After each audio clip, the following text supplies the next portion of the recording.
प्रश्न है, एक घन के आयतन का उसके अंतर्गोले के आयतन से अनुपात होगा।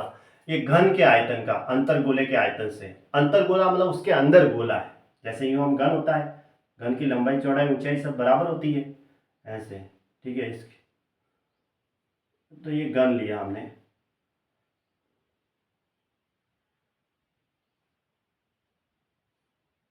इस टाइप से एक नॉर्मली समझाने के लिए बताते हैं ना, मेरे से सही सेटअप नहीं हुआ। इसके अंदर जब भी हम गोला डालेंगे ना ऐसे, इसके अंदर, तो जो इसकी हमेशा घन के अंदर अगर गोला डालेंगे ना, जैसे मान लो अगर ये 1 सेंटीमीटर है, तो इसकी जो त्रिज्या होगी ना वो कितनी हो जाएगी, 1/2 हो जाएगी गोले की त्रिज्या, जब गोले को घन के अंदर डालेंगे तो एक, अगर इसकी भुजा 1 सेंटीमीटर है तो इसकी त्रिज्या क्या होगी, उसकी आधी, अगर ये 2 ली तो उसका आधा 1, इस हिसाब से, ठीक है। तो इसकी त्रिज्या फिर कितनी होगी, गोले की त्रिज्या आधी हो जाएगी। अब उनके आयतन का अनुपात बताना, पहले घन है तो घन का आयतन तो भुजा क्यूब यानी 1 का क्यूब होता है।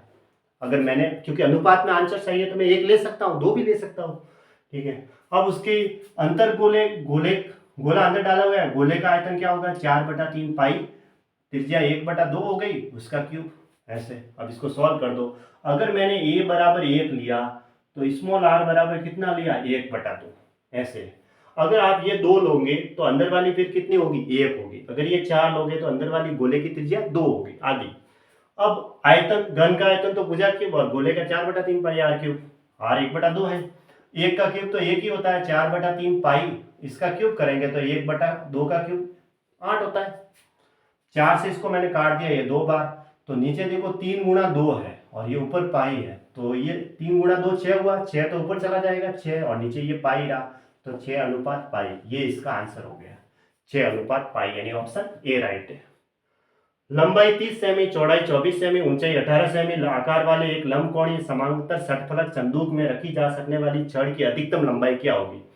लंबाई चौड़ाई और ऊंचाई दे रखी है, वहां पे हम हाईएस्ट जो लंबी छड़ रखेंगे ना वो उसके विकर्ण में रख सकते हैं, विकर्ण में ही सबसे लंबी छड़ रख सकते हैं, है ना। विकर्ण सबसे बड़ी भुजा हो गई कर्ण के रूप में, तो उस वहां पे हम क्या रख सकते हैं, लंबी छड़ रख सकते हैं विकर्ण में। अगर नॉर्मल भी देखें तो हम कर्ण सबसे बड़ी भुजा होती है समकोण त्रिभुज में देखे तो, लेकिन यहाँ लंबाई चौड़ाई ऊंचाई तीनों दे रखी है, चाहे वो घनाभाकार हो कैसे भी हो, लेकिन उसमें सबसे जो लंबी छड़ रखेंगे वो विकर्ण में ही रख सकते हैं। तो विकर्ण की लंबाई निकाल दो डायरेक्ट, विकर्ण की लंबाई।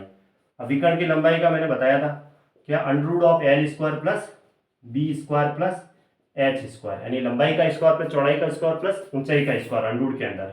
अब लंबाई का स्क्वायर कर दो, यानी 30 का स्क्वायर करेंगे, और इधर ये 24 का स्क्वायर है और इधर ये 18 का स्क्वायर है, ठीक है। अब इसको थोड़ा सॉल्व कर देते हैं, देखो। अब इसके अंदर इसको हम या तो स्क्वायर करके जोड़ दो, या फिर एक तरीका है, इसमें देखो सबके अंदर 6 का भाग जाता है, तो ये 6 × 5 होता है, ये 6 × 24 क्या होता है, 6 × 4 होता है, और 18 6 × 3 होता है। तो 6 × 5 करेंगे और इसके ऊपर स्क्वायर है, तो 6² × 5² कर सकते हैं। तो 6 का स्क्वायर कॉमन लेंगे हम, और 6 का स्क्वायर अंडरूट से बाहर कॉमन आएगा तो 6 हो जाएगा ऐसे। तो अंदर क्या रहा, 5 का स्क्वायर, 4 × 24 का स्क्वायर प्लस 6 × 3 18 का स्क्वायर, यानी 3 का स्क्वायर हुआ, 6 × 3 18, 6 का भाग दे दिया डायरेक्ट। अब 5 का स्क्वायर 25, 4 का स्क्वायर 16 और 3 का स्क्वायर 9, तो 9 और 16 तो 25, 25 और 25 कितने हो गए, 50 हो गए, और ये 6 अंडरूट के अंदर है और ये 50। अब 50 को हम क्या लिख सकते हैं, 25 × 2, ताकि 25 का वर्गमूल 5 होता है, 5 बाहर आ जाएगा तो 6 × 5 30 हो जाएगा, और नीचे अंडरूट 2 रहा, अंदर अंडरूट 2 रहा है ना, और ये सेंटीमीटर में हो गया, 30 √2 सेमी, यानी ऑप्शन बी सही है, वैस है ना, इस तरीके से।